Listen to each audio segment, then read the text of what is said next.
Tudo bem, pessoal? Mais um Semanal da Soja. Começando mais um Semanal da Soja do Construindo Safras. Como vocês estão? Muita loucura, muita correria. Já tem pessoal aplicando, pulverizando aí fungicida aí na região de vocês. Aqui na região de Aquidauã, ali próximo de Marialva. Sou de Maringá, né? Alguns de vocês já sabem. E aqui próximo de Marialva, no distrito de Aquidauã, fica a propriedade modelo. E tem gente por lá que já fez 2 pulverizações para fungicida. Tudo bem? Acredito que é a Adriana, né? Que entrou aqui no Construindo Safras agora. Que legal ter você aqui com a gente. Conta um pouquinho pra gente de onde você é, se puder, né? Pra gente ir se conhecendo melhor, saber um pouco mais da realidade que vocês vivem, para que a gente possa construir, tá? Realmente construir safras. Eu sou aqui de Maringá, no Paraná, e a propriedade modelo que a gente tem conduzido juntamente, na verdade, colaborando com o seu Josemar, fica em Marialva, aqui pertinho de Maringá, fica mais exatamente no distrito de Aquidauã. Um distrito bem pertinho de Marialva. E o plantio de soja já foi, né? Aqui já está tudo plantado. Acredito que em todas as regiões já estão. E lá em Aquidauã, inclusive, já tem gente que já fez 2 pulverizações para fungicida. Coisa que a gente ficou um pouco alerta aí para saber por que estão fazendo tantas pulverizações assim, né? A gente não entendeu direito o motivo. Na propriedade modelo, não, né? Ainda não foi feita nenhuma pulverização de fungicida.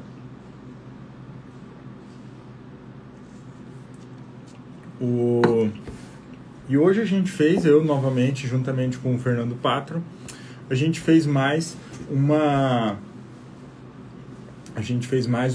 análise, um levantamento de pragas na propriedade modelo, tá? A gente fez mais um levantamento de pragas lá, com o pano de batida. O pano de batida é usado principalmente para quê? Insetos desfolhadores e sugadores. Então, principalmente lagartas e percevejos. Lógico que também a gente identifica alguns insetos mastigadores. Nós também identificamos alguns inimigos naturais, então insetos predadores. Mas o foco do pano de batida é identificar desfolha e insetos sugadores. Insetos sugadores principalmente os percevejos e mais um ciclo mais avançado ali próximo de R5 que vão realmente ocorrer os danos. E quando a gente fala de R5, a gente fala de estágio de desenvolvimento da soja, né? E lá na propriedade modelo e o levantamento de plano de batida começa a ser utilizado principalmente a partir de V4, tá certo? A partir de V4 na soja é que se começa a utilizar principalmente o pano de batida como ferramenta para a amostragem. E o que a gente identificou na propriedade modelo? Lá foi utilizado uma cultivar intacta, se eu não me engano é a 2606, e a outra cultivar RR foi a cultivar 5813 da KWS. Acredito que seja isso. Tenho anotado e posso passar para vocês depois. E o que a gente identificou lá em relação a pragas? Tá? Na intacta, claro, a intacta é uma semente que é para quê? Visando menor infestação de lagartas. É exatamente isso. Só que não é todo tipo de lagarta que a cultivar, que a soja que é intacta vai conseguir evitar essa desfolha. Mas ela tem um efeito muito, muito satisfatório de anticárcia, que seria a lagarta comum da soja, tá certo? E nós temos constatado isso também na propriedade modelo. A gente sempre faz pano de batida e não identificamos lagarta comum da soja na área de soja intacta. Hoje a gente fez 18 pontos na cultivar intacta e na cultivar RR a gente fez 15 pontos de batida. Mas o que nos chamou a atenção? além de na intacta a gente não identificar, praticamente não, a gente não identificou nenhuma lagarta da soja, tá? Na cultivar intacta, na variedade que é intacta. E na outra, também não identificamos uma população alta de lagarto. O que quer dizer uma população alta de lagarto? O ponto de controle de lagartas desfolhadoras é quando ela atinge ou 20 lagartas em 1 metro, ou seja, você vai fazer um ponto de amostragem e encontra 20. Isso para lagartas comuns, né? Quando a gente trata aí de helicoverpa, cada lagarta vale 5. Então, por exemplo, se você encontrou 4 lagartas helicoverpa, isso já é ponto de controle, tá certo? Porque ela tem uma capacidade de consumo muito grande. E o que mais que pode ser considerado ponto de controle no quesito lagartas? É quando a desfolha atinge 30% da sua soja. Ou seja, a sua soja pode ser consumida 30% dela, que ela ainda não vai ter perdas significativas no final da safra. O que isso quer dizer? Quer dizer que fica mais caro você pulverizar contra aquela lagarta do que você deixar ela consumir isso. Isso quando se trata de estágio vegetativo. Quando passamos para os estádios reprodutivos da soja, a desfolha permitida é de 15%, ou seja, cai pela metade. Então, o que a gente encontrou na propriedade modelo? Nós tínhamos desfolha na área de intacta, a desfolha é menos de 1%. De verdade, menos de 1%, e nenhuma lagarta da soja foi encontrada. O que nós encontramos foram alguns coláspes, que são mastigadores. Deixa eu confirmar aqui, porque os coláspes, em entomologia, é um tipo de vaquinha, né? Ele é um inseto, eu acredito que seja mastigador mesmo, tá? Posso confirmar com o Fernando e mandar para vocês, porque o Fernando é o cara dos insetos aqui. Ele não gosta muito de aparecer na frente das câmeras, mas sem dúvida nenhuma o Fernando é o cara, tá? É nosso grande parceiro aqui no Construindo Safras.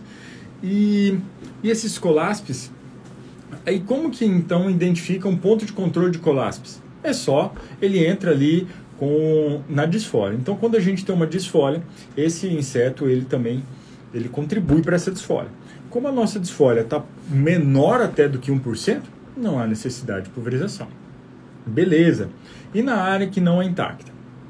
O que a gente identificou?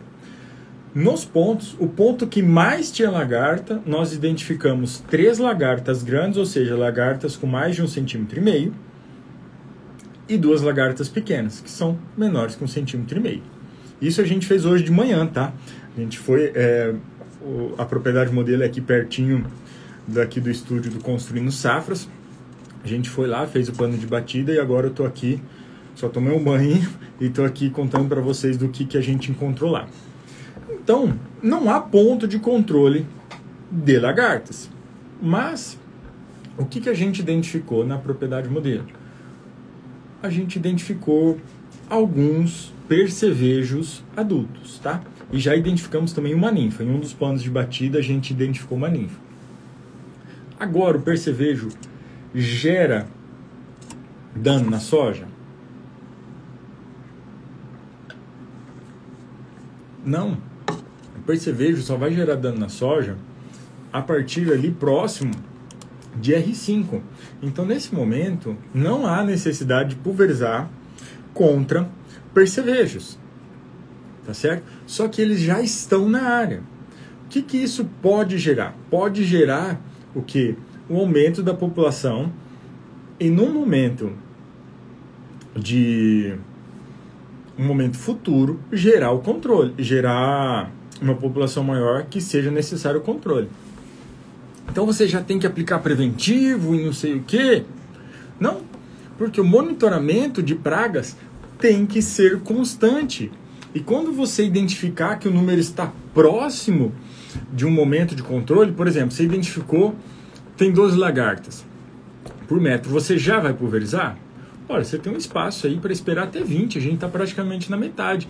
Então você já vai pulverizar? Não, você pode esperar. Só que em vez de esperar para fazer a próxima amostragem de pragas na semana que vem, se você fez na terça, faz mais uma na sexta. Por quê? Pode ser que você já tenha chegado num ponto de controle, numa população que o controle é viável. Só que a gente esquece que existem vários fatores que vão influenciar na dinâmica da população de insetos. Um deles é o clima, outro são os predadores, o ciclo de vida do inseto, chuva, sol, tempo de seca, tudo isso vai influenciar. Então pode ser que você chegue na sexta-feira, realize o pano de batida e a população caiu para 8, ao invés de aumentar para 15, 18 ou 20. Pode ser. Então se a população caiu para 8, agora você pode esperar mais uma semana para fazer o pano de batida. Aí você faz novamente. O que isso quer dizer? Que o monitoramento constante vai permitir que você pulverize na hora certa, tá certo? Então o monitoramento tem que ser constante. A gente não precisa ficar nesse medo de pulverizar, não sei o quê. Agora vamos supor, você fez o pano de batida e você encontrou 18 lagartas, muito próximo de 20. Beleza. Aí você faz mais alguns e a média continua em 18. E você já vai pulverizar para alguma doença. Aí tudo bem, fica bem conveniente você já realizar a pulverização contra essas lagartas. Mas, quando a gente fala de 12, de 10, melhor você esperar e diminuir o tempo para a próxima amostragem e ver como a praga vai se comportar na sua lavoura. Tá certo? E o que mais a gente encontrou de interessante na propriedade modelo hoje? Vou até postar nos stories para vocês depois. Podem dar uma olhadinha lá. Assim que terminar a live eu vou postar lá as fotos. Nós identificamos... Deixa eu ver se eu consigo abrir aqui no computador e mostrar pelo próprio celular para vocês. Se eu conseguir fazer isso vai ser bem legal. Nós identificamos que em algumas áreas lá da propriedade modelo, nós tínhamos uma espécie de folhas, parecia que elas estavam borbulhadas, sabe? Acho que eu vou conseguir abrir aqui para vocês. A gente percebeu que as folhas tinham uma borbulha. Vou mostrar aqui para vocês. Tá possível... Estão conseguindo ver? Nessa foto aqui acho que dá para ver, né? Deixa eu passar para outra aqui. Olha lá, as folhas estavam com uma espécie de borbulha. E olha nessa fileira aqui, como essas borbulhas estavam constantes. E o que quando a gente se depara com algum assunto, nem sempre a gente sabe, a gente já viu aquilo. E esse foi um dos casos que a gente não tinha visto ainda, tá? E aí o Fernando levantou a suspeita. Aparentemente está aparecendo uma deficiência de boro. Por quê? Enrugamento, bordo das folhas contraídos. Está aparecendo muito deficiência de boro. Só que, na análise de solo, nós fizemos análise de solo. Tá aí no Instagram, rola aí que a gente falou um pouco de como a gente dividiu a área, quais os tipos de análise a gente fez, quais os nutrientes a gente avaliou e qual foi. Tem também uma live aí que eu fiz a recomendação de adubação para a propriedade modelo. Lembrando que a adubação não é só quantidade de adubo, é também o posicionamento e também a relação entre os nutrientes que competem pelo mesmo sítio de absorção. Então, às vezes, você tem potássio na área e a sua planta não consegue absorver porque ele está desbalanceado. Mas esse foi assunto de outra live. Se vocês quiserem, a gente faz mais uma e eu posso falar sobre isso. Mas voltando aqui. Então, na análise de solo, nós identificamos que tinha pouco boro. Qual que é a solução para boro? Pulverização de boro. É aplicação de boro. Mas quando eu digo pulverização, por quê? Nós identificamos que aqui na região, em diversos locais do Brasil, a melhor solução para aplicação de boro é na última desseca pré-plantio de soja, você utilizar o boro junto nessa desseca. E por que a gente fala isso? Porque o boro é um micronutriente. Quando a gente fala de micronutriente, nós estamos falando de nutrientes que a planta demanda em pequena quantidade. Beleza, só que demanda. Então, se não tiver, vai fazer falta.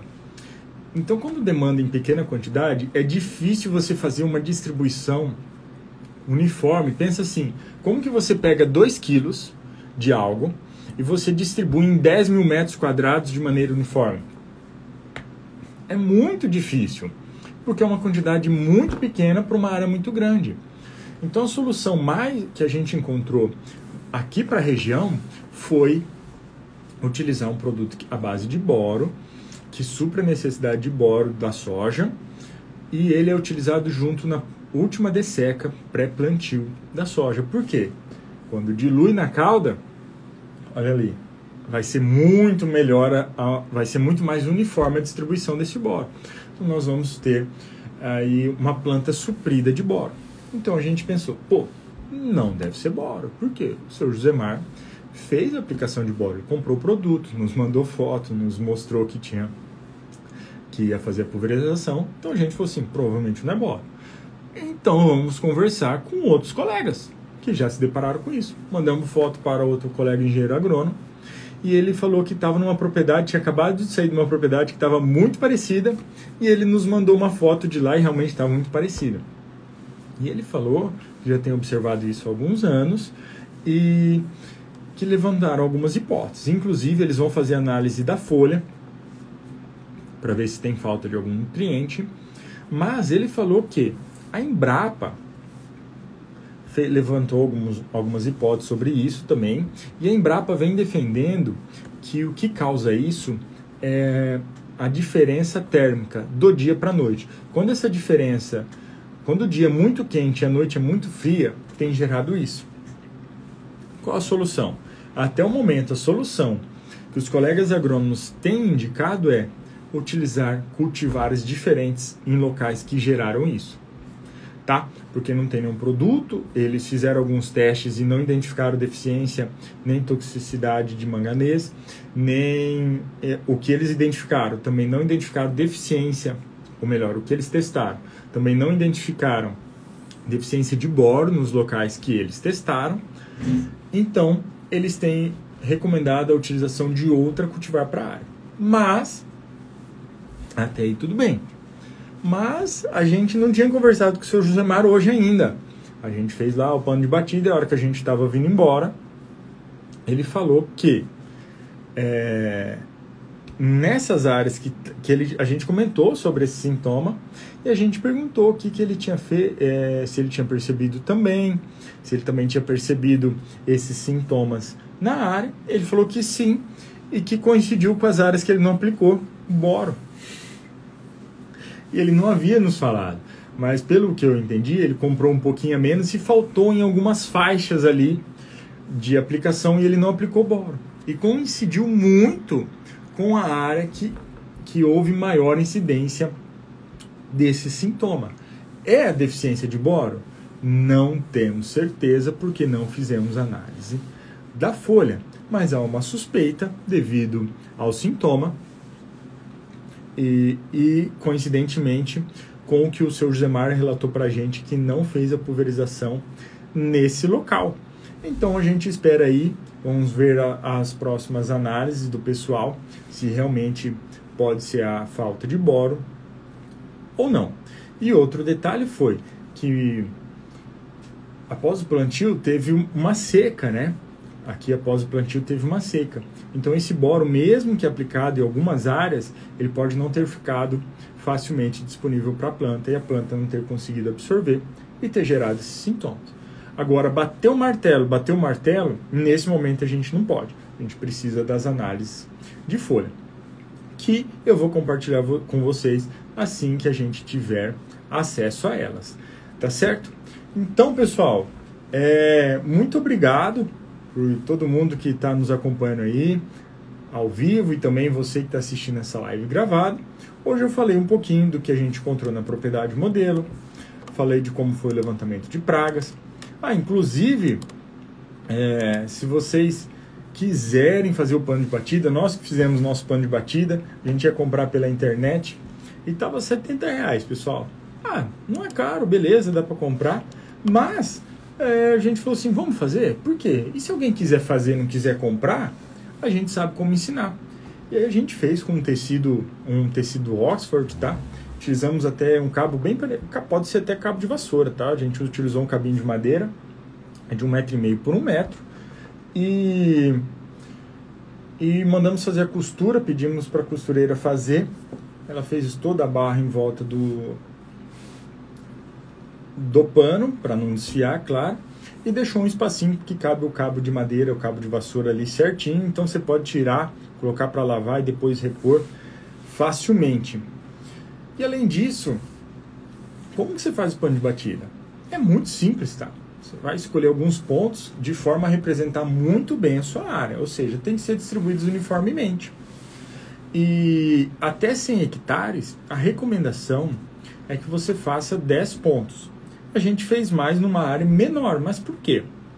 A gente está com um intuito de conhecer a fundo a área, tá? Mas na sua área comercial, na área do seu cliente, na área da sua família, na área que você atende, você pode fazer 10 pontos a cada 100 hectares. Então, se você está trabalhando com áreas maiores que 100 hectares, dividam ela em talhões de 100 hectares ou menos para vocês fazerem 10 pontos.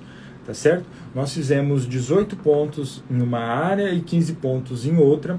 A gente dividiu por cultivar, tá? E por variedade da soja. Mas isso é bem tranquilo. E aí, pessoal, pano de batida, você vai parar numa fileira de soja, colocar o seu pano de batida e realmente você vai bater ali na soja para cair os insetos que possam estar nela e você vai contar e identificá-los. Para auxiliar, tem uma cartilha da Embrapa, tá? Tem uma cartilhinha da Embrapa que já tem dividido ali até em 10 pontos os principais insetos para facilitar para todo mundo. Se vocês quiserem, me manda uma mensagem aqui pelo Instagram que eu envio para vocês essa cartilha, vai ajudar bastante. E tem outra cartilha da Embrapa também com a descrição dos insetos. Então, se você não conhece ainda, não tem muita prática com os insetos, vai junto. A cartilhinha para fazer a anotação e a cartilhinha dos insetos. Aí você vai conseguir identificar sem grandes problemas. E os resultados das análises que o colega agrônomo vai compartilhar com a gente, eu vou postar para vocês também. Então, pessoal, muito obrigado realmente por todo mundo que nos acompanhou. Muito obrigado por você que está assistindo essa live gravada. Então, se você acha que esse conteúdo pode colaborar com algum colega técnico agrícola, agrônomo, produtor rural, mande nosso Instagram para ele. E também, se você tem alguma dúvida, você identificou algum inseto e não sabe se ele faz mal ou não para a soja, para o milho, para a laranja, nos mande. A gente vai poder ajudar vocês também. Identificou algum sintoma de doença? Como eu disse, nós não sabemos tudo. E nem é o nosso foco saber tudo. E nem é possível, na minha opinião, saber tudo. Mas se a gente não souber, nós vamos conversar com os colegas agrônomos, professores, vendedores, técnicos, para eles ajudarem a resolver o problema do produtor rural. Porque esse é o nosso trabalho. Fazer com que o produtor rural produza mais, gastando menos. Tá certo? Então, um forte abraço, pessoal, e fiquem com Deus.